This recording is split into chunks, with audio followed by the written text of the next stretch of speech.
In several parts of the country, if you look around, our neighbors are getting dragged away by ICE. Watch our back. Watch our back. Watch our back. I got right here. I'm not resisting, man. Okay. What's the problem? What are you looking for?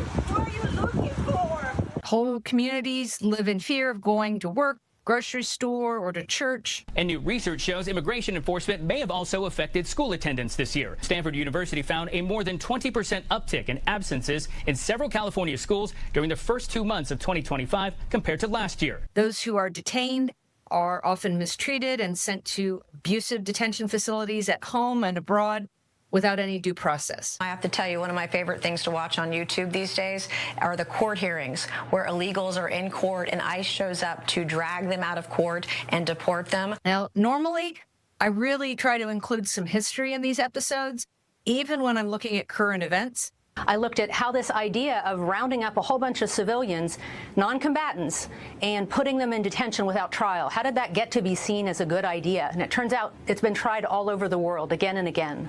But so many people have written me to ask how they can keep ICE out of their town and help protect their neighbors that I want to focus on that today. In the past, I've given some suggestions about ways to take action, but I think people are still having trouble getting started or feeling like they know exactly what to do.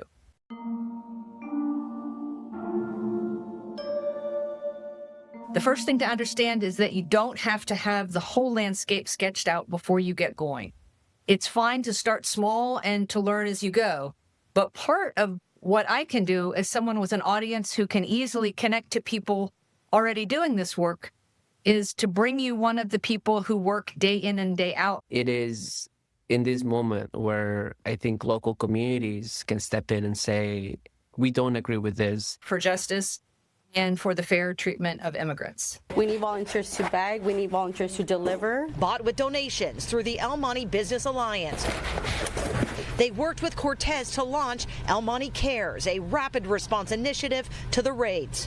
Make sure we have some produce. And it's always a good idea to let your member of Congress and your senators know how important this issue is to you. The number one thing that we hear from members of Congress explaining why they are not taking the position we want is nobody's calling my office about it. But today, we're going to mostly focus on the local approach. I'll spend a lot of this episode sharing a conversation I had last week with the colleague of a friend of mine, someone in Northern Virginia, who is already doing this work and who interacts with others at many levels of knowledge and experience. My name is Oliver Merino. I work at the Immigrant Legal Resource Center, and I live in Alexandria. I asked Oliver to walk us through what he's currently working on in Alexandria, what his group's goals are, and how people might be able to make use of similar approaches in their own communities. And she said that everyone that's helping is an angel. He began by explaining a little bit about what's happening right now. There was an article recently from the New York Times that described the increase of immigration enforcement in Virginia specifically. I think it was over 300% compared to 2024. I think in these last few months, just of 2025, more than 3,000 people have been arrested by ICE in the state. Obviously, for many of us, we've seen the footage and really just the disregard for people's rights when it comes to ICE detaining them and abducting them. For many people, this is maybe the first time that they're discovering what's happening. For many of us that have been in the movement for some time, we know the abuses that happen when ICE is in the streets, when ICE is arresting people, the abuses that happen in detention centers, the inhumane treatment that happen in these facilities, and the lack of due process that people have when they go against an immigration judge or an administration, really, regardless of who is in the administration. We've seen that happen over and over again. In my experience, if you talk to friends or relatives who may be more sympathetic to ICE, sometimes they'll say about local law enforcement, well, they have to do this. I can think of nothing more American. They're required by law to do these things. And we all have Donald J. Trump to thank for it. Are you saying they should just break the law? And that's one of the issues I wanted to address with Oliver, because in many cases, that's just not true. That's right. But there's certain things that they are required to do when someone is booked into the jail, asking them whether they're a citizen or not, fingerprinting them, sharing those fingerprints with federal agencies, those type of things that they have to do by law. They cannot break those things, but there's certain actions that the sheriff is taking and that other also law enforcement agencies across the country are taking to facilitate arrests for ICE and to facilitate deportations. Oliver explained that there are a lot of towns and cities across the country that collaborate with ICE in ways that help ICE detain and deport immigrants. He noted that in Alexandria, Virginia, this happens in 3 specific ways. For many, but not all U.S. citizens, if someone is booked into a jail, they get charged, and whether it's a misdemeanor or a felony, they might be released or pay bail or a fine and agree to come to a court date at a later time or serve a sentence. But that's not the case for everybody. For immigrants, it's different. For many immigrants, often there's a double punishment of detention and deportation. What the sheriff is doing here in Alexandria, Virginia, is he's calling ICE to let them know to pick up someone from jail when they are released. He is holding people past their release time, again, in order for ICE to come and pick them up. And the third one is that he's honoring ICE warrants and detainers. The difference between judicial warrants and ICE warrants or detainers is basically that the ICE warrant is a formal request for assistance, whereas a judge's warrant has legal obligations attached to it. Honoring ICE warrants and detainers is not mandatory. All of these actions that the sheriff is taking, all of these are voluntarily, meaning that he's going beyond what is required by law to collaborate with ICE. One of the things to understand about mass deportations is it requires local collaboration. Folks may remember the budget reconciliation recently that was discussed in Congress and was passed. This proposal from President Trump to give more money to ICE and more money for detention.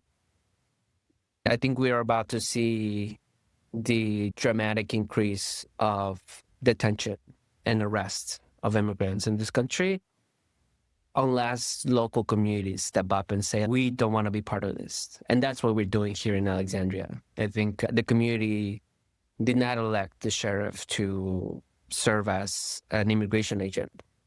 He has mentioned that he does not do immigration enforcement, which is, in our view, in a very inaccurate way of describing what he's doing. I think the people that elected him should know the collaboration that he's having with ICE.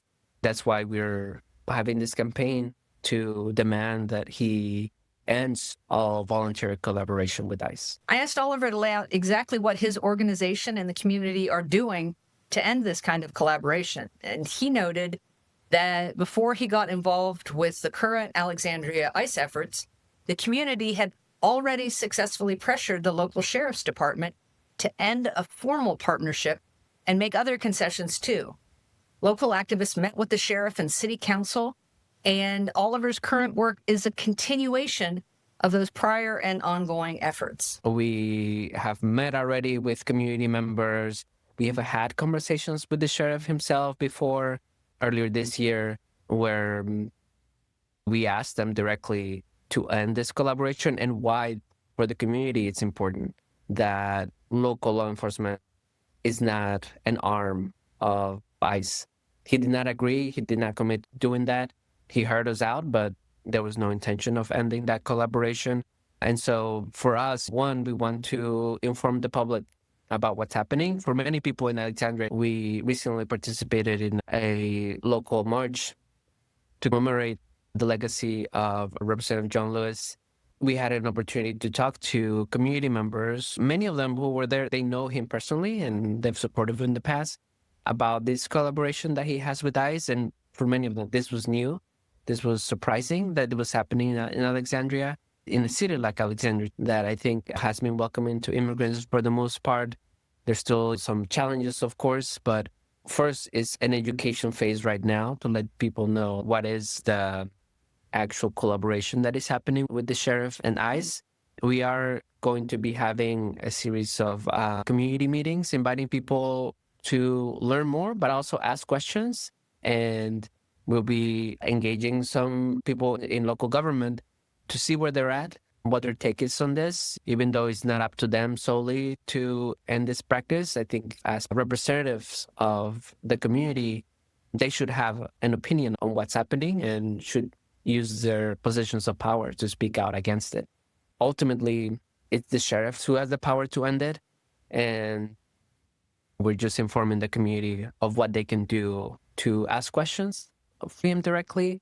As a whole, I think if people were put that question, do you want your sheriff to be an ICE agent in Alexandria? I think most people would say no. Oliver mentioned that one key way that ICE collaborates with local law enforcement is through a program called 287G, which expands the local role in carrying out ICE's agenda. He said that collaboration had previously been in place there before local efforts successfully pushed to end it, and with it gone, ICE would no longer use the local jail to detain people directly, and the sheriff agreed to decrease the number of hours he would hold anyone on their behalf.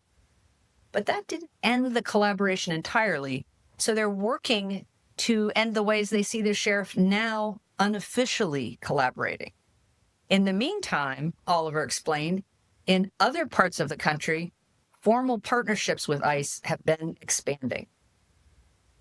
There's been an increase in this program across the country in states like Florida, Texas, Georgia, North Carolina, where states are mandating local law enforcement to participate. There was an announcement by the governor in Virginia. I think we're still yet to see like how that will play out, but essentially encouraging local law enforcement to participate in the program. Here in Virginia, there's talk of a new ICE detention facility in Richmond, and the new budget funding federally will exponentially expand the resources that ICE has available to it. I think sometimes it can be overwhelming to think I'm fighting against the state government, law enforcement agency, the federal government, and the administration that does not care for people's constitutional rights. Locally, there's a lot people can do. There are several groups in Virginia who are fighting against the detention expansion, that have been fighting to shut down the detention centers that are currently in Virginia. One of the great things that I think we've seen is community members stepping up and joining ICE Watch, figuring out how to do ICE verification. In places where there's not a local group, people have created their own. If there's like any sighting of ICE, creating their own like chats or hotlines where somebody can report an ICE sighting. This is all volunteers based, can go and see if that is true. In this moment where there's a lot of concern and fear, people maybe not maliciously, but they report an ICE sighting where it's not necessarily happening. And it's important for someone in the community that is a U.S. citizen that has more of a secure immigration status to go and check it out. That's one thing. Also, we've seen volunteers joining someone that is going to an immigration court. So either sharing know your rights information for people that are going there, or even just sometimes just bearing witness about some of these arrests that are happening and letting people know like this is happening in your own city, in your own state. Oftentimes, I think ICE does not want this footage to be public, does not want people to know that these arrests are happening. They want the numbers, they want to show, but there's a reason why they're wearing masks. There's a reason why oftentimes these raids are happening early morning or late at night in secrecy. Having community members documenting what's happening, it's important. Another thing Oliver mentioned is that we often underestimate the power or pressure that we can exert pretty easily at the local level. We are now seeing dozens of groups across the country working on the ground, online, in their own communities to fight what they say is unnecessary action by ICE and by Border Patrol. If there's any type of collaboration between the law enforcement in your city and your sheriff and your city council, you might see these people around at the grocery store, at the farmer's market. You may have more of a direct influence on them than you would on your member of Congress or your senators. We still think it's important for people to step up and support in whatever ways they feel is necessary. Are you all worried about being targeted by the administration or by officials? We know our rights. We still have a constitution, and we're going to continue exercising our rights. If you're fortunate enough to have no collaboration at all at a local level, in your local community, you can still organize to invest in providing legal representation for immigrants. 2 of our clients were deceived and coerced into voluntary departure, which is expulsion from the country. With detention expanding, so many people will be going before an immigration judge without a lawyer. Meanwhile, having a lawyer improves your chances for a fair outcome and for staying with your family and in your community. The organization where Oliver works, the Immigrant Legal Resource Center, has worked with communities to push for that kind of representation. When we're taking on a powerful agency like Border Patrol, lawyers cannot do this work alone. This is community work. You can also reach out to others who are already doing this work. The more folks that we have in our community aware of what their rights are, the better protected we are as a community. And if you don't know what role your local law enforcement plays when it comes to ICE, they might be able to shed some light on the current situation for you. It was helpful for us, I would say for me as well, to connect with local groups. Many of them have been doing this work for a while. And so in Alexandria, we were able to connect with folks who have had conversations with the sheriff in the past, not just the current sheriff, but previous sheriffs as well. So that's one way, like figuring out what groups in your city are already doing some of this type of work. And sometimes I would say, as an organizer, sometimes kind of showing up is like 60% of the thing, being present and going to meetings, not just going to protests. If you're just getting started trying to figure out what's happening close to home, the government makes the 287G agreements public. And Oliver's group has a map where they track formal agreements with ICE. He also mentioned other organizations at the national level with a lot of resources that can help people understand what's happening with immigrant detention and how it will expand. One group he mentioned partnering with is Detention Watch Network, but he noted there are a lot of resources out there. You don't have to start from scratch if there's already a group there. Some of the national resources that are available as well. Second, you can always at least get some official response from your city council. I'm concerned about this. What are you doing to protect my immigrant neighbors? Oftentimes, although maybe now it's less common, your member of Congress would have a town hall. And I've done that before. I've gone to my representative's town hall. Not that you would hear the answer that you want. I remember asking what was their plan. This was in January. What was their plan to protect immigrant communities in Alexandria, knowing what was coming?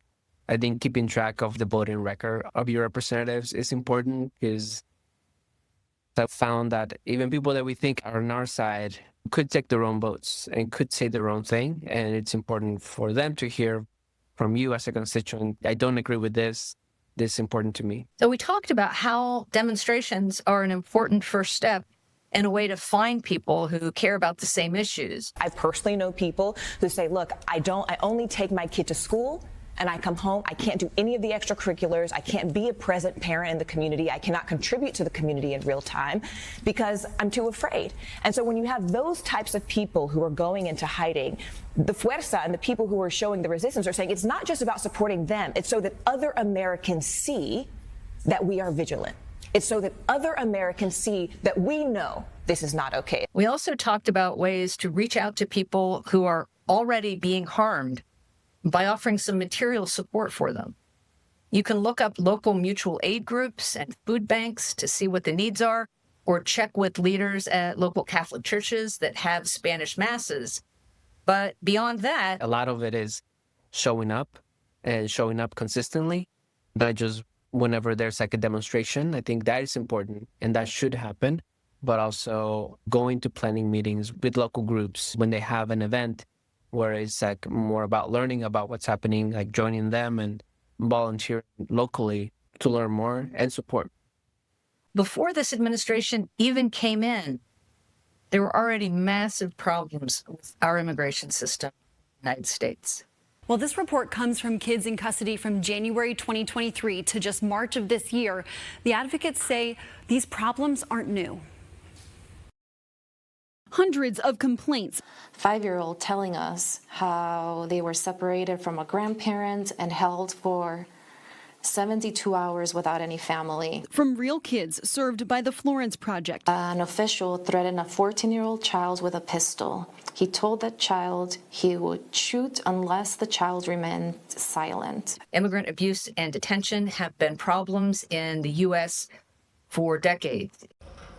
In the last 2 decades, the average daily immigration detention population has risen from less than 7,000 in 1994 to more than 44,000. Really going back more than a century at this point. So on Ellis Island, about 20% of the immigrants are detained. When they are detained, it's for relatively short periods, just 1 to 2 days. When we look to Angel Island, we see that 60% of all immigrants were detained. Chinese immigrants were the group that had the most detentions in relation to their population. Immigrant communities have been working for a long time to try to protect the vulnerable, but Americans who have secure immigration status are going to have to do more to resolve both current short-term crisis. A new report details dangerous and abusive conditions at 3 immigration detention centers in Miami, Florida, since Trump returned to office. One of the detained people said detention officers made men eat while shackled with their hands behind their backs. Quote, "We had to bend over and eat off the chairs with our mouths like dogs." The report also describes how detained immigrants are routinely denied access to legal counsel and critical medical care. Some have been held incommunicado in solitary confinement as an apparent punishment for seeking mental health care. And the long-term one. I asked Oliver what that might look like. A tough question. I've been organizing since 2012, so it's been some time now. I've seen ups and downs, setbacks, losses as well. We don't always win, but throughout this time, I've seen when people plug in and define community and they understand the need to support their neighbor and be in solidarity with them, and that transformation that happens, that is very hopeful for me, and I've seen that over and over again. And oftentimes, like, those people stay plugged in. They stay, like, that something kind of awakens within them, whether they stay in the movement for many years or in the short term, that is something that they carry with them.